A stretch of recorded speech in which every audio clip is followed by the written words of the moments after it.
दोस्तों आज के इस वीडियो में हम बेसिक प्रिंसिपल्स ऑफ सर्वेइंग के ऊपर बात करने वाले हैं, यानी सर्वे के मूलभूत सिद्धांत के ऊपर चर्चा करने वाले हैं। दो मूलभूत सिद्धांत हैं जिसे आपको जानना बहुत जरूरी है।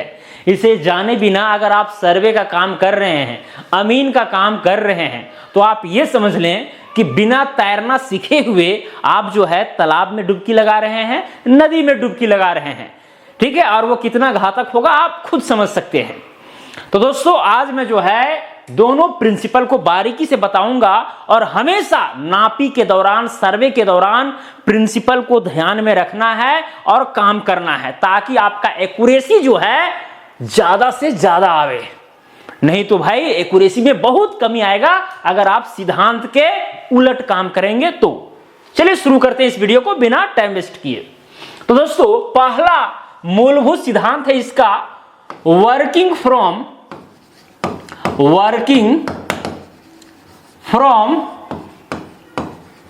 होल टू पार्ट,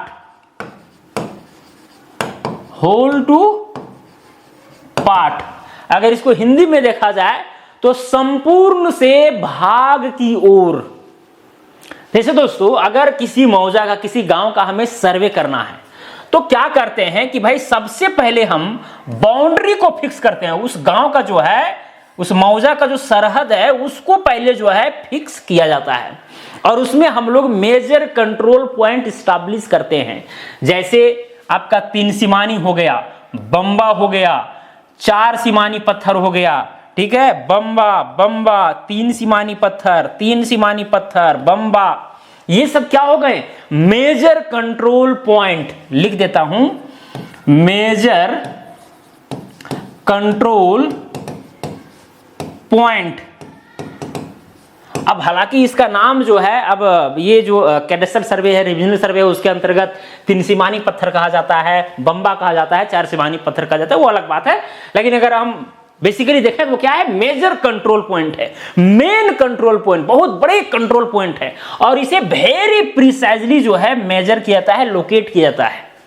ठीक है, ग्राउंड पर भी जो है सो सही ढंग से ये मुआयना किया जाता है। साथ में उस चीज को जब हम मैप में लाते हैं कि भाई जैसे जमीन पर मैंने 3 सीमानी पत्थर गाड़ दिया, बम्बा भी है, 4 सीमानी पत्थर भी है, अब उस चीज को जब हम मैप बनाएंगे तो भाई एकदम सही ढंग से बनाएंगे कि भाई ये जो 3 सीमानी पत्थर है और ये जो बम्बा है, इनके बीच का दूरी क्या है, साथ में फिर ये जो 4 सीमानी पत्थर जो है उनके बीच दूरी क्या है, साथ में ये भाई ये जो नॉर्थ लाइन है, नॉर्थ लाइन, उससे भाई ये कितना एंगल ये वाला लाइन बना रहा है, ये वाला या फिर ये वाला, तो वेरी प्रिसाइजली जो है मेजर किया जाता है। फिर जो है इसके अंदर का काम किया जाता है। इसीलिए यहां पर बेसिक प्रिंसिपल में क्या है, working from whole to part, whole to part, पहले पूरा उसके बाद इसके अंदर। जैसे मान के चलिए डॉक्टर को ऑपरेशन करना है कहीं पर, ठीक है, एक जगह पर, तो डॉक्टर क्या करता है भाई, पहले पूरे बॉडी का चेकअप करता है कि भाई ब्लड का लेवल कैसा है, शुगर कैसा है, बीपी कैसा है, आदि आदि पूरा चेकअप कर लिया। फिर इसके अंदर में जो है उस जगह पर ऑपरेशन का कार्य किया जाता है। तो भाई यहाँ पर किसी भी गांव का सर्वे करने का मतलब हुआ कि भाई जो प्लॉट है, बहुत सारे यहाँ पर जो प्लॉट हैं, ठीक है, बिल्डिंग्स हैं, कुआं हैं, या फिर और जो कुछ बने यहाँ पर हैं, उसका यहाँ पर मानचित्र हमें तैयार करना है। यही ना बात है, मेन पॉइंट तो ये है। लेकिन भाई हम पहले पूरा, उसके बाद इसके भीतर जाकर के उसका जो है सो हम लोग मैपिंग का कार्य करेंगे, सर्वे का कार्य करेंगे। क्लियर? तो ये चीज है दोस्तों। तो वेरी प्रिसाइजली जो है इसको मेजर किया जाता है। फिर उसके अंदर में जो है फिर बहुत सारे इंटरकनेक्टेड ट्रायंगल्स बनाए जाते हैं। अगर हमको भाई ये बहुत, अब मौजा कोई गांव है बहुत बड़ा होगा ना, तो उसको बहुत छोटे छोटे भागों में बांटा जाता है और वो जो छोटा छोटा भाग होगा वो किस प्रकार का होगा, तो ट्रायंगल आकृति का होगा, जिसको हम लोग ट्रायंगुलेशन कहते हैं। इस प्रोसेस को क्या कहते हैं हम लोग, ट्रायंगुलेशन। क्लियर? तो यहां पर क्या करेंगे, जैसे कि ये वाला बम्बा है, ठीक है, अब यहां से हम इस तरह करके यहां पर एक और बम्बा स्टैब्लिश कर दिए, ठीक है, यहां पर, ओके, फिर यहां से जो है इस बम्बा से मिला दिए, यहां से ऐसे करके मिला दिए, यहां से ऐसे मिला दिए, यहां से ऐसे मिला दिए, ठीक है, यहां से ऐसे मिला दिए। तो क्या हो गया कि ये जो पूरा बड़ा भाग था वो छोटा छोटा ट्रायंगल में जो है, छोटा छोटा नहीं कहेंगे, ये बड़ा बड़ा ट्रायंगल है अभी, ठीक है, तो बड़े बड़े ट्रायंगल में जो है इसको डिवाइड कर दिया गया। क्लियर? पूरे इस भाग को। फिर क्या है, जैसे ये वाला पार्ट, अब देखिए यहां पर भी एक बम्बा है, अब ये वाला बम्बा, ये वाला बम्बा, और यहां पर 4 सीमानी पत्थर है। अब इसके अंदर भी क्या है, बहुत सारे यहां पर प्लॉट हैं, क्या है, बहुत सारे यहां पर प्लॉट है, कुआं है, तालाब है, नहर है, रोड है, रास्ता है, सब कुछ है कि नहीं। अब इसका सर्वे करना है तो भाई फिर इसके अंदर में जो है फिर ट्रायंगुलेशन किया जाएगा, अगर बड़ा सर्वे है तब, ठीक है। फिर इसके अंदर क्या है, ट्रायंगुलेशन किया जाएगा, मतलब ये बड़ा ट्रायंगल था, फिर इसको जो है छोटा ट्रायंगल में बांटा जाएगा। जैसे देखिए यहाँ पर ये, अगर हम यहाँ पर एक लाइन चला देंगे तो एक ट्रायंगल ये बन जाएगा, फिर यहाँ से लाइन चला देंगे, एक ट्रायंगल ये बन गया, एक ट्रायंगल ये बन गया। अब क्या है कि भाई इसको जरीबी लाइन, चेन लाइन मान करके ऑफसेट लिया जाएगा, ठीक है, लेफ्ट और राइट, और फिर जो है फील्ड बुक प्रिपेयर किया जाएगा। अगर चेन सर्वे हो रहा है, चेन सर्वे की हम बात कर रहे हैं, तो फिर जो है आपका जो है ऑफसेट लेकर के फील्ड बुक तैयार किया जाएगा, फिर जो है प्लॉटिंग किया जाएगा, मैप का काम शुरू होगा।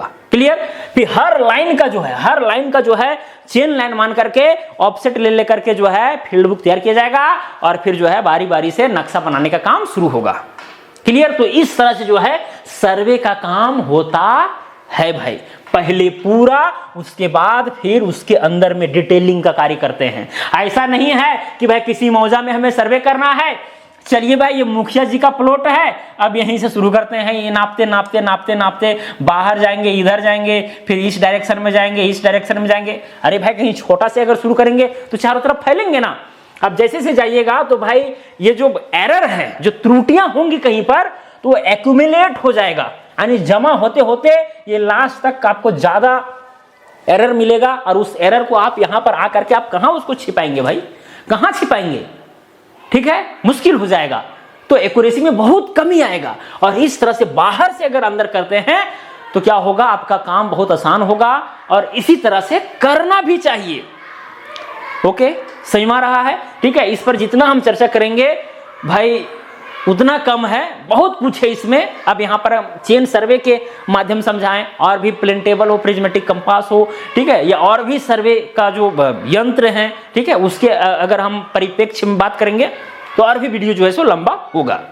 खैर, अब दोस्तों अब बोलिएगा कि सर ये तो हो गया कि भाई आप नक्शा बना रहे हैं, ठीक है, मैपिंग का कार्य हो रहा है, उस समय भाई हम काम कर रहे हैं, पहले बड़ा, उसके अंदर फिर जो है ऑपरेशन का कार्य करेंगे। लेकिन जो हम लोग जमीन नापते हैं उस समय ये प्रिंसिपल का क्या काम है, क्या काम है, देखिए यहां पर जैसे मान के चलिए दोस्तों कि एक नक्शा है, ठीक है, और उस नक्शा में जो है बहुत सारे प्लॉट हैं, कुछ इस तरह से, क्या है, बहुत सारे प्लॉट हैं। ओके, ये सारे क्या है, प्लॉट है। मान के चलिए कि भाई आपको इस प्लॉट को नापी करना है, ये वाला जो प्लॉट है ना, इसका आपको नापी करना है। तो क्या करते हैं कि यहीं से आप नापी करते हैं, नहीं, इस प्लॉट से आप बाहर भागते हैं, क्योंकि सर्वे का प्रिंसिपल यही है, बाहर से अंदर। अब इस प्लॉट को आपको छांटना है जमीन पर, तो क्या करेंगे, आप इस प्लॉट के बाहर भागेंगे। आप जो है तिमेड़ा या कहीं अगर चौमेड़ा होगा तो चौमेड़ा को ढूंढेंगे, और वहां से नापते नापते जो है इस प्लॉट के पास पहुंचेंगे। ऐसे करके इधर से भी जो है आप कहीं पर तिमेड़ा चौमेड़ा है तो इधर से नापते हुए आएंगे, यानी बाहर से आ रहे हैं भाई, बाहर से, तब ये प्लॉट निकलेगा। अंदर से आप भाई वहां से नाप करके बाहर जाइएगा, ठीक है। आप सोचिएगा कि नहीं इसी प्लॉट से हम नापते नापते बाहर जाएंगे, फिर आपको बाहर से अंदर आना ही होगा, क्योंकि अगर कहीं गड़बड़ी हुआ तो फिर उस चीज को आगे आप कैसे मैनेज करेंगे, एक्यूरेसी में कमी आएगा। सिंपल सी फंडा। इसीलिए सीमांकन में भी जो है हमको ध्यान देना पड़ता है कि भाई बाहर से अंदर आवे। जिस प्रक्रिया के तहत नक्शा बना है, नक्शा किस प्रक्रिया के तहत बना है, बाहर से अंदर, बाहर से अंदर। तो भाई आप सीमांकन का काम कर रहे हैं उसी नक्शा से जो बाहर से अंदर के माध्यम से इस प्रिंसिपल को फॉलो करके बनाया गया है, तो आपको भी फॉलो करना पड़ेगा, बाहर से अंदर की ओर आना पड़ेगा। ठीक है, समझ में आ रही मेरी बात, एकदम समझ में आना चाहिए दोस्तों। ठीक है, तो ये हुआ आपका क्या चीज, working from whole to part, यानी संपूर्ण से भाग की ओर। अगर हम कोई घर भी बना रहे हैं तो भाई ऐसा नहीं कि पहले किचन बनाएंगे, बाथरूम बनाएंगे, एक बेडरूम बनाएंगे, हॉल बनाएंगे, फिर धीरे धीरे जो है सो सीढ़ी रूम, ये सब ऐसे करके बनाते हैं क्या, नहीं। अगर हमको कहीं पर बिल्डिंग बनाना है तो पहले लेआउट के समय क्या होता है कि चारों तरफ का जो जमीन है पहले धागा खींचा जाता है, धागा, ठीक है। उसके अंदर में भी भाई किधर रूम है, किधर बेडरूम है, क्या है, नहीं है, सब कुछ अंदर में बाद में निकाला जाता है। ऐसा नहीं कि पहले रूम निकाला गया उसके बाद में फिर किचन बाथरूम, ये सब तो फिर गड़बड़ हो जाएगा ना, सर्वे के विरुद्ध है, इस प्रिंसिपल के विरुद्ध है। तो वैसे लेआउट का काम नहीं होगा। क्लियर? तो भाई क्या है, कुल मिलाकर के बेसिक प्रिंसिपल जो सर्वे का है ये बुनियाद है, इसे आपको रखना पड़ेगा, इसे फॉलो करना पड़ेगा। क्लियर? चलिए अब दूसरा नंबर क्या है भाई? To locate a new point,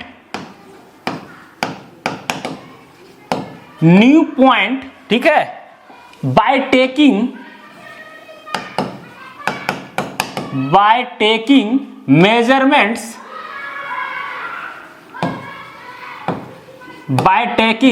measurements from two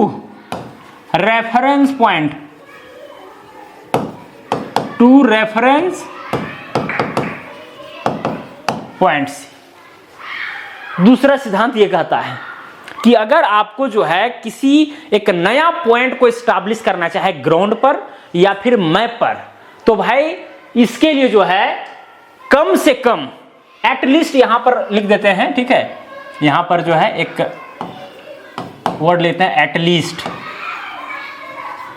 at least आपको जो है 2 रेफरेंस पॉइंट होना चाहिए, आपको जो है सो वो रखना पड़ेगा, तभी जाकर के आप तीसरा पॉइंट को एस्टैब्लिश कर सकते हैं। बाकी 2 से ज्यादा रहेंगे, 3, 4, 5 तो हो ही जाएगा, क्योंकि लेकिन 2 होना चाहिए। क्लियर? अब ये क्या कहता है भाई, यहां पर समझिए मामला को। जैसे है क्या दोस्तों, सपोज कीजिए कि भाई यहां पर एक पॉइंट ए है और ये बी पॉइंट है, ठीक है, ये दोनों हमको पता है, इसका और इसका ग्राउंड पर कहां है पता है, या मैप अगर हम बना रहे हैं तो मैप पर भी हमें ये और भी पता है। हमें तीसरा पॉइंट एक सी है, उसे लोकेट करना है, इसको दिखाना है कि भाई वो कहां पर है। तो इसके लिए जो है हमें क्या करना पड़ेगा, या तो हमें जो है डिस्टेंस मेजरमेंट करने होंगे, या फिर एंगुलर मेजरमेंट करने होंगे, या फिर दोनों करने होंगे। हम डिस्टेंस मेजरमेंट के माध्यम से भी जो है इधर से भी डिस्टेंस मेजरमेंट कर देंगे, इधर से भी कर देंगे, तो कहीं ना कहीं इसका चाप ऐसे बनेगा, इसका चाप बनेगा और वो पॉइंट जो है लोकेट हो जाएगा। या फिर एंगल के माध्यम से कर सकते हैं, है कि नहीं? तो कुल मिलाकर के देखा जाए तो 4-5 यहां पर तरीके हैं जिसके माध्यम से हम तीसरा पॉइंट को एस्टैब्लिश कर सकते हैं। जैसे यहां पर पहला नंबर नंबरिंग करके लिख देते हैं ताकि आपको ध्यान में रहे। ओके, जैसे मान के चलिए कि भाई यहां पर ये वाला पॉइंट यहां पर ए है और ये बी है, हमको एक पॉइंट सी एस्टैब्लिश करना है, ये पॉइंट सी एस्टैब्लिश करना है। तो भाई अगर आपको जो है उस सी तक का दूरी यानी कि ये D1 और साथ में जो है ये D2 अगर पता रहेगा तो इस सी को जो है आप एस्टैब्लिश कर सकते हैं। अगर ग्राउंड पर ये सी पॉइंट मौजूद है, ग्राउंड पर ए और बी भी है, अब यहां से लेकर के ए से लेकर के सी तक का दूरी आप नापिए, बी से लेकर के ए तक का दूरी नापिए, दोनों अगर दूरी पता है तो उस चीज को आप नक्शा में जो है भाई वो पॉइंट कहां पर होगा इन दोनों बिंदुओं के परिप्रेक्ष्य में वो आप दिखा सकते हैं मैप में। क्लियर? क्योंकि भाई चाप कहीं ना कहीं ऐसे करके इसका बनने वाला है और कटेगा वही सी होगा। क्लियर? दूसरा नंबर में क्या है, इसी तरह से हम एग्जांपल लेते हैं। एक यहां पर सपोज कीजिए पॉइंट ए है और ये वाला क्या है, बी है, और हमें सी पॉइंट को एस्टैब्लिश करना है। तो भाई अगर ये वाला एंगल θ1 और यहां पर ये वाला भी एंगल θ2 अगर ये दोनों ज्ञात हो, पता हो आपको, ओके, तो भाई ये जो पॉइंट सी है ना वो एस्टैब्लिश हो जाएगा, कोई दिक्कत नहीं है। क्योंकि भाई कोई भी अगर हम लाइन है और यहाँ इसके एंड से जो है इधर से कोई एंगल लेकर के खींचेंगे इधर से, तो कहीं ना कहीं कटेगा, तो वो सी पर जाकर के कटेगा। अगर स्पेसिफिक एंगल हम लेकर के चले, अगर ग्राउंड पर जो है, ग्राउंड पर ए बी के सापेक्ष जो है यहाँ पर θ1 जो है सी का एंगल बन रहा है और यहाँ पर जो है बी से जो है θ2 एंगल बन रहा है, और उसी तरह से हम मैप में भी अगर हम θ1 और θ2 जो है चांद की मदद से खींचें तो कहीं ना कहीं कटेगा और वही पॉइंट सी होगा। क्लियर? तो एक तरीका आपका ये हो गया। ओके, फिर जो है आपका तीसरा नंबर, आप सी को जो है और भी तरीका से लोकेट कर सकते हैं। क्या है, मान के चलिए कि भाई यहां से ये ए है और ये बी है। क्लियर? अब क्या करेंगे भाई, ये पॉइंट सी है, इसको हमको लोकेट करना है, तो यहां से भाई कुछ स्पेसिफिक डिस्टेंस होगा, ठीक है, और यहां से कुछ क्या होगा, ऑफसेट होगा, ऑफसेट 90 डिग्री का एंगल। यहां जाएंगे हम 90 डिग्री का एंगल सपोज कीजिए यहाँ से 80 फीट है, कितना है, ए से लेकर के इस बिंदु तक का दूरी 80 फीट है, और 80 फीट में जाकर के 90 डिग्री का एंगल बना रहा है। ठीक है, 90 डिग्री का एंगल बना रहा है, 90 डिग्री हम बना देंगे, और ये वाला जो डिस्टेंस होगा, ये वाला डिस्टेंस वो हम लेकर के, ठीक है, और उस पॉइंट सी को हम लोकेट कर सकते हैं। समझ में आई बात? चलिए चौथा नंबर में क्या है कि फिर लेते हैं इसी तरह से, ये दो पॉइंट जो है ए और बी जो है हमें पता है, वेरी प्रिसाइजली मेजर किया गया है, हमें थर्ड पॉइंट जो है लोकेट करना है। सपोज कीजिए सी ही है वो पॉइंट। ओके, अगर आपको जो है यहाँ का एंगल, ये वाला एंगल थीटा और साथ में ये वाला डिस्टेंस अगर आपको पता है, ये थीटा और ये डिस्टेंस अगर आपको पता है, तो भी ये पॉइंट सी जो है सो आप लोकेट कर सकते हैं। पांचवा नंबर में क्या है, फिर इसी तरह से यहाँ पर पॉइंट ए है ये, और ये वाला क्या है, पॉइंट बी है। अगर ये वाला जो है सो डिस्टेंस, ये डिस्टेंस और यहाँ से जो है थीटा, ये वाला क्या चीज, थीटा, अगर इस तरह से भी मामला बन रहा है तो भी ये सी जो है पॉइंट आप इस्टेब्लिश कर सकते हैं। तो यहाँ पर देखिए इतने सारे जो है तरीके हैं जिसके माध्यम से हम क्या किए हैं, दो पॉइंट के रेफरेंस से हम तीसरा पॉइंट को इस्टेब्लिश किए हैं। अगर सर्वे की हम बात करें तो ये वाला, ठीक है, ये चाप वाला जो है, हम लोग सीमांकन का काम भी करते हैं तो ये चाप वाला भी बहुत यूजफुल होता है। जैसे कहीं पर सीमांकन करने के लिए गए हैं, दो पॉइंट हमको पता है, तिमेड़ा चौमेड़ा है, ठीक है, और एक पॉइंट को खोजना है, वो पॉइंट कहाँ पर है, ओके, धरातल पर खोजना है मैप के अकॉर्डिंग। तो भाई अगर दोनों डिस्टेंस हम नक्शा में नाप लेंगे, ग्राउंड पर चलेंगे, जहां पर चाप कटेगा वो पॉइंट हमको मिल जाता है। अगर हमको एंगल पता है तो भाई एंगल के माध्यम से भी उस पॉइंट को अगर हम मैप में एंगल माप लें, ठीक है, कि भाई थीटा 1 20 डिग्री 31 डिग्री है, 70 है, 80 है, ठीक है, उसके आधार पर पहुंचेंगे, वो भी हो जाएगा। ये इस तरह से भी काम कर सकते हैं, ऑफसेट के माध्यम से, 90 डिग्री के माध्यम से, साथ में इससे भी कर सकते हैं। इससे नहीं करते हैं बेसिकली काम, बस केवल ये समझिए कंसेप्चुअल है। लेकिन ये जो चार तरीके हैं थर्ड पॉइंट को, एक न्यू पॉइंट को स्टैब्लिश करने के, वो बहुत यूज होते रहते हैं। ज्यादातर जो है यूज ये वाला होता है, ठीक है, और एक ये वाला होता है, क्लियर। और ये वाला भी अच्छा खासा फील्ड बुक के समय में तो ये वाला बहुत होता है, ठीक है। चलिए, तो दोस्तों ये था दूसरा प्रिंसिपल जिसे आपको जानना बहुत जरूरी है। कम से कम 2 पॉइंट होना चाहिए ताकि आप तीसरा पॉइंट को एस्टैब्लिश कर पाए। आप एक सोचेंगे कि भाई एक पॉइंट मेरे पास ए है जो फिक्स है, आप चाहिएगा कि हम एक पॉइंट सी एस्टैब्लिश करें।